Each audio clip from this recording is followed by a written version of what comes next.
Bonjour à tous les atmophiles, bienvenue sur Atmo. Au début des années 2010, et grâce notamment au modèle hybride, la gamme Toyota se porte très bien. C'est vrai que le succès de la Prius a mis en confiance et Toyota cherche à étendre la technologie hybride sur la quasi-totalité de ses modèles. La marque s'oriente de plus en plus vers le zéro émission et ces modèles hybrides sont des modèles de véhicules fiables et de véhicules zen. Les véhicules sportifs n'ont plus la cote.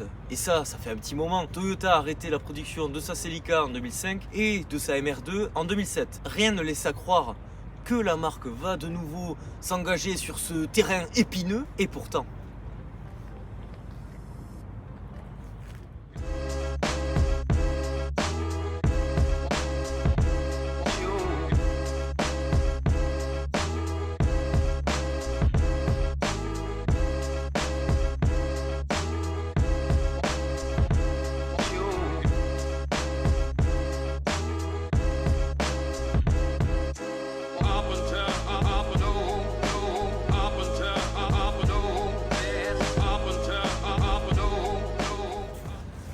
cette merveilleuse GT86 fut présentée en décembre 2011 au salon de Tokyo. Quelle gueule! Ça fait vraiment partie des véhicules modernes que je préfère. C'est un petit peu la philosophie des voitures des années 80-90, mais version moderne. Pourquoi je dis ça? C'est une propulsion, moteur à plat boxer, 2 litres atmosphérique, ça aussi ça fait plaisir. Boîte manuelle, répartition des masses, 53 par 47, c'est un petit bonheur. Et maintenant il y a un chien, donc là on va être interrompu. Ça va le chien? Le chien.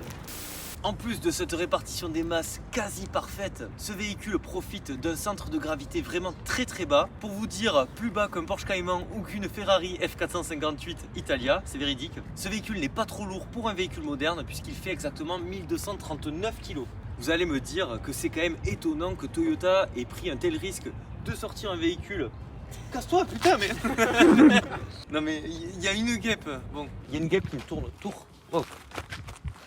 Et oh. Mais putain, tu l'as vu? Oui, tout le monde l'a vu. Les abeilles c'est des enculés, on les baise avec leur dard de merde, les abeilles à mort. Vous allez me dire, c'est quand même étonnant que Toyota ait pris un tel risque de sortir un véhicule diamétralement opposé à ce que proposait la gamme à ce moment-là, parce que cette gamme était composée de la Prius, la Yaris qui venait d'être hybride, la Auris également, et là, qu'est-ce qu'ils font? Ils balancent une voiture opposée à ça. Donc comment ça s'est fait? C'est surtout grâce à la collaboration avec Subaru, qui a notamment fourni le moteur, un moteur boxer à plat, 4 cylindres, atmosphérique, 2 litres. Je vous invite les ados chouchous à le regarder.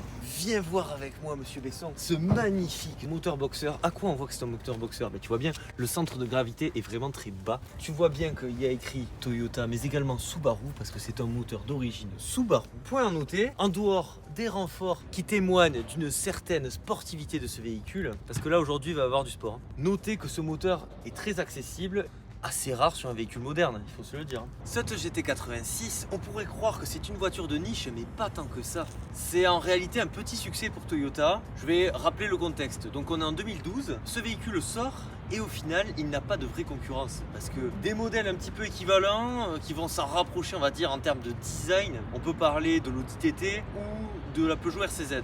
Mais ce sont des véhicules avec des philosophies bien différentes. D'ailleurs, fun fact, la RCZ coûtait un petit peu plus cher à l'achat, à équipement équivalent, motorisation équivalente, que ce GT86. Or maintenant, ce Peugeot a complètement décoté. Je sais pas, c'est peut-être à cause d'une fiabilité vraiment catastrophique. Alors que ce véhicule a toujours gardé une cote assez élevée, ce qui témoigne aussi d'un caractère un petit peu exclusif et d'une noblesse certaine de ce produit. En tout et pour tout, j'ai pas les chiffres exacts, il s'est vendu à peu près entre 150 et 200 000 exemplaires dans le monde. Combien? Pour un coupé à vocation vraiment de niche, de base, c'est vraiment quelque chose de pas mal. D'ailleurs, ça me fait penser à un petit roadster qui était sorti au début des années 90, qui était un petit peu le même concept dans l'âme. Ce qui a fait le succès de cette GT86, c'est son monopole sur le marché, parce que c'était vraiment une proposition unique à cette époque, et ça l'est toujours d'ailleurs. Le seul véhicule qui s'en approche, même si c'est pas tout à fait pareil, vu que c'est un cabriolet, ça serait potentiellement une MX5 NED en 184 chevaux. Voilà, on garde un peu la même philosophie, l'autre est un cabriolet. Les fans de MX5, on cherche toujours une version coupée à la MX5. Ben voilà, tout simplement. D'ailleurs, ce véhicule n'est malheureusement plus produit vu que sa commercialisation a été terminée en 2020, mais elle a eu droit à une descendante. C'est la Toyota GR86. C'est le même concept avec un petit peu plus de puissance et un petit peu plus moderne, mais en soi super. Ça n'existe pas encore en France pour l'instant, mais alors ça je l'ai appris aujourd'hui pour tout vous dire, Zad mon chouchou, elle devrait débarquer en France. Le souci c'est qu'elle va coûter dans les 30-35 000 euros, elle va être avec un malus à 20 000 euros. Ça va être compliqué pour la vendre, mais ça fait plaisir que Toyota garde quand même cette passion des véhicules sportifs parce que malgré tout, en parallèle de leur gamme complètement hybride, ils proposent une Toyota Yaris GR qui est complètement monumentale, une Toyota Supra et donc cette GR86, la descendante de celle-ci. Bravo Toyota, vous arrivez à mélanger les deux mondes et ça c'est pas le cas de tout le monde. Bien joué. Pourquoi 86 ? Bah parce que. Abonnez-vous, likez. Non, en vérité les admophiles, pourquoi 86 ? C'est en quelque sorte un hommage à la AE86, nom de code de la Sprinter Trueno et de la Corolla Levin. 86 c'est aussi pour l'alésage et la course du moteur. Mais ce n'est pas tout. 86, regarde-moi ce logo. Ce sont 4 roues qui se placent de manière formidablement bien grâce à cette répartition des masses quasi parfaite. Mais ce n'est toujours pas tout. 86 correspond aussi au diamètre de la taille de sortie de ces pots d'échappement. 86 mm. C'est le genre de clin d'œil comme passionné aime bien. Tour du véhicule, une fois n'est pas coutume, commençons par l'arrière. Alors moi je vais être complètement transparent avec vous, admophiles. Ce véhicule globalement me plaît beaucoup, mais il y a certains détails stylistiques qui me dérangent un petit peu. Je m'explique. On va d'abord aller sur les points dont je suis pas hyper fan. Ces feux blancs, je trouve qu'ils sont jolis, mais c'est vrai que bon, c'était la mode à cette époque-là. Mais moi je préfère les feux de couleur plus sobre entre guillemets. Autre petit détail que je n'aime pas trop, c'est donc ce aileron arrière. Ça se défend, je comprends que certaines personnes aiment, ça ajoute un style dynamique, mais sur la fluidité de la ligne, je trouve que ça rajoute quelque chose de pas forcément indispensable. Voilà, c'est mon avis. Notez tout de même, les admophiles, que cet aileron a un réel intérêt d'un point de vue aérodynamique. Ce véhicule équipé de l'aileron a un CX de 0,27, alors que si tu enlèves l'aileron, il est à 0,28. Ça a un réel intérêt, et c'est pas le cas de tous les ailerons. Sinon, mis à part ça, j'adore. Donc les deux sorties d'échappement de chaque côté du véhicule, la taille des pots parfaite, le type d'extracteur type F1. Là, magnifique. On dirait presque du carbone dans le visuel. Ça fait pas plastique quoi, ça fait un peu carbone. Maintenant, viens voir cette ligne. Peut-être le point le plus positif. Regarde là, ouais, de 3/4 arrière, ça a quand même de la gueule. Ça dépend de la version, mais ce bleu, je trouve qu'il lui va à merveille. Magnifique. Cet arrière assez court et ce long capot là, un peu style DBM des années antérieures. Et voilà, et toutes les voitures un petit peu sport. Ça fait plaisir. Notez que la voiture fait 4,24 m de long pour 1,29 m de haut. Un poil plus petit qu'une Golf et c'est quand même assez bas. Comme toute vraie voiture de sport. Les jantes sont sympas, en 17 pouces. Là, le petit logo GT86, ça on connaît. Et donc, cette face avant. Face avant dont je ne reproche rien. Voilà, vous avez compris, je me suis attaqué à l'arrière directement, mais sinon le reste, je trouve que c'est vraiment très réussi. Elle est agressive sans en faire trop. J'aime beaucoup la forme de ses phares. Le capot est immense et galbé. Ces pare-chocs là, un peu agressifs mais pas trop. C'est globalement une voiture très réussie. Zadmophile, vous connaissez la chaîne, le meilleur moment de la vidéo. Surtout quand on achète une GT86, c'est hyper important. Première déception, ce n'est pas un haillon. La malle est toute petite, c'est hyper mignon. Mais il y a quand même de la profondeur. Regarde, je mets mon bras. Oh, il est beau ce livre. Qu'est-ce qu'il est beau. Regarde-moi ça. Orange, ouais, la couleur d'origine. J'en parlais avec le propriétaire. Il me dit que de base, il cherchait plutôt avec ce coloris. Moi, je trouve que ça lui va quand même bien mieux ce bleu un petit peu plus sobre et assez classe. N'hésitez pas à me dire dans l'espace des commentaires si vous préférez la GT86 en orange ou en bleu. 243 litres, ça reste honorable pour caler quelques valises là, au fond, tranquillou, bilou. Zadmophile, vous allez liker cette vidéo parce que là je vais me sacrifier pour vous, je vais essayer ces places arrière. On m'a dit qu'elle s'était pas trop destinée pour un format adulte, c'est ce qu'on va voir. On va l'avancer jusqu'au bout. Hein. Ah, ça se passe bien. Allez. Bon courage. Merci. Hein. Aïe. Mon pied rentre pas. J'ai la tête qui touche un peu, mais là ça va, regarde. Tu mets une personne de petite taille devant, que tu fais pas un voyage de 500 bornes parce que bon, t'es quand même un peu voûté, c'était un peu le dos. Mais sinon c'est pas mal. Et en plus, t'as le porte-gobelet derrière si tu veux te prendre une petite beans dans l'inconfort, mais tu peux te mettre au KLM grâce à ce porte-gobelet. Là, tu peux poser ton coude un peu. Ils sont beaux ces sièges par contre. Regarde, même à l'arrière, vois-moi ce siège un peu en Alcantara là. Je trouve ça magnifique. J'ai toujours aimé ça sur cette GT. C'est tout doux. C'est très sympa. Par contre, fait hyper étonnant pour une voiture moderne. Je pensais que c'était obligatoire. Il n'y a pas d'appui-tête. Le coup du lapin, tout ça, c'est super. Allez, maintenant, on va essayer de sortir.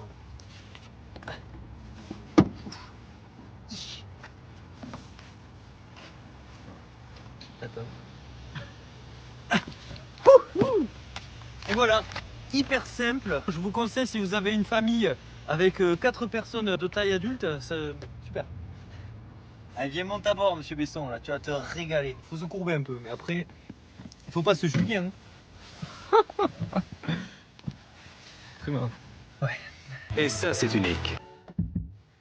C'est une voiture qui résonne. Alors on va faire un petit tour déjà sans allumer tout ce tintouin. Moi, ce que j'aime avant ce véhicule, j'ai vu la presse notamment tailler le véhicule sur la qualité de ses matériaux, tout ça. Moi, je trouve que ça fait le taf pour une voiture un petit peu sportive. Je trouve qu'il y a des matériaux nobles, que ce soit les sièges en Alcantara que je vous ai montré. Ça a été rajouté, mais ça, c'est super sympa aussi, ce petit Alcantara. Ce pommeau de vitesse qui tombe sous la main, ça me fait penser bien évidemment à la MX-5, tout comme celui de vitesse. Et vous savez pourquoi il est là. Hein. Mais ça, je suis pas sûr que le proprio il soit hyper chaud.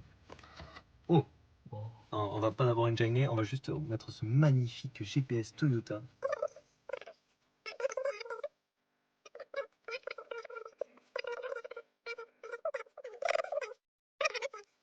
Ah, waouh! C'est une voiture de 2013. Le but, c'est d'avoir un véhicule léger et surtout dédié au sport. Ça, on s'en fiche un petit peu. Voilà, c'est très sympa, il y a le GPS, c'est bien. Mais là, regarde ce que j'aime bien, moi, les petits détails. La petite montre analogique. Si ça, c'est pas un clin d'œil aux années 80, vraiment, je pense qu'ils l'ont pris dans une Corolla de 82 et ils l'ont mis direct sur ce véhicule. Idem avec ce petit bouton là.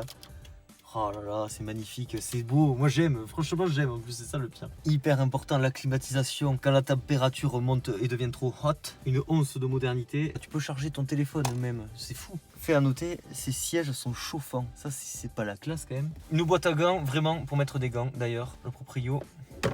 Il est malin, il a vu boîte à gants et il a mis des gants. Habile. J'ai un Atmophile là, petit clin d'œil à toi. Il me dit boîte à gants, mais ça sert jamais, on met jamais des gants. Et c'est bien vrai. Et il me dit on devrait appeler ça une boîte à masque. Donc oui, maintenant c'est plus une boîte à masque qu'une boîte à gants. Je te fais un coucou. Et ça c'est super bien aussi. Regarde, tu peux mettre ta petite bouteille d'eau. Le volant qui est sublime. Tu as le compte-tours. Zone rouge à 7500 tours minute. Autant te dire que ça va envoyer sévère. Un compteur gradué jusqu'à 260 km/h. Dans les faits, elle va un peu plus de 220 km/h, mais c'est déjà pas mal. Et puis, donc, température moteur, essence, c'est important. Ça a été rajouté. Température d'eau. Maintenant, ça va rider, mais sévère, les gars.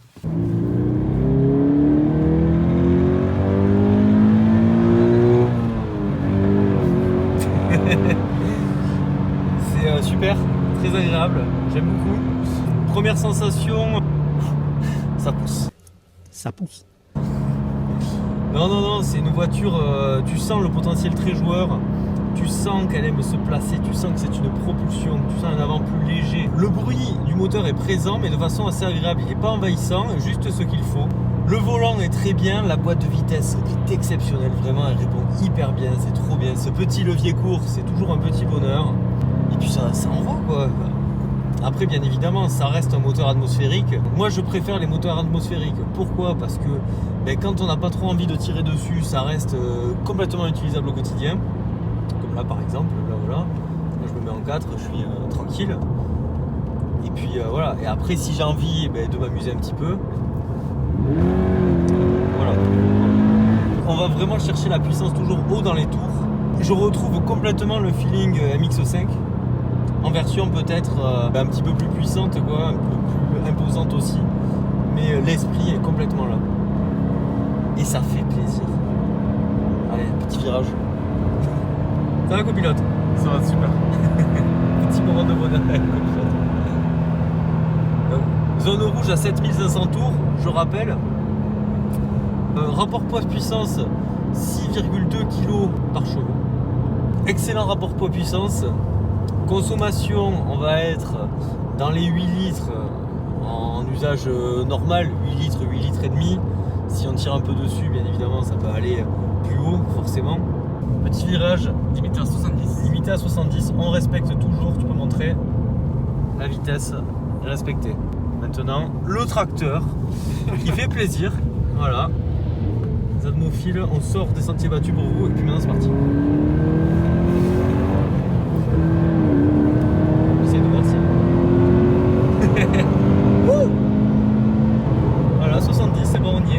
bien respecté, hein. Donc 70 dans les virages. Top. Petit bilan de cette conduite. Exceptionnelle, voiture vraiment géniale. On sent le potentiel de puissance. La voiture est clouée au sol, mais elle est quand même joueuse. C'est super, c'est vraiment super. Moi, il y a un truc que j'adore, c'est quand même la propulsion. C'est quelque chose. Bordeaux, vous voyez. Allez, on va essayer d'y aller. Là, on est un peu mou, vous voyez, en début de régime. Et là, maintenant, regardez comme ça monte. Vois ça. Ça ne s'arrête plus. 7500 tours, c'est incroyable. C'est diablement efficace. En conclusion les atmophiles, cette voiture est en quelque sorte une relique du temps passé. C'est vraiment une voiture anachronique. Ce qui est bien, c'est qu'elle arrive à concilier en quelque sorte le meilleur des deux mondes, à savoir un look et un feeling très typé années 80-90 et la sécurité et l'équipement entre guillemets moderne des voitures d'aujourd'hui. Cette voiture sur le marché, c'est vraiment une proposition unique. J'ai qu'une chose à vous conseiller, c'est de foncer avant que ce véhicule ne devienne un véritable collector. Parce que ça, c'est sûr, c'est un collector en puissance. Elle a tout pour le devenir. C'est un véritable coup de cœur pour moi. Si cette vidéo vous a plu, pensez au like, s'il vous plaît. Je vous implore, les admos chouchous, likez, abonnez-vous. C'est hyper important pour soutenir la chaîne si vous aimez bien ce qu'on fait. Et ça permet aussi d'avoir de nouveaux véhicules un petit peu comme ça à essayer. Pensez aux commentaires pour le référencement. Dites par exemple, une GT86, c'est quand même un peu plus sympa qu'une Golf R. Le plus important, c'est de prendre soin de vous. Prenez soin de vous. C'était Atmo. Je vous dis à la prochaine. Bisous. Ciao.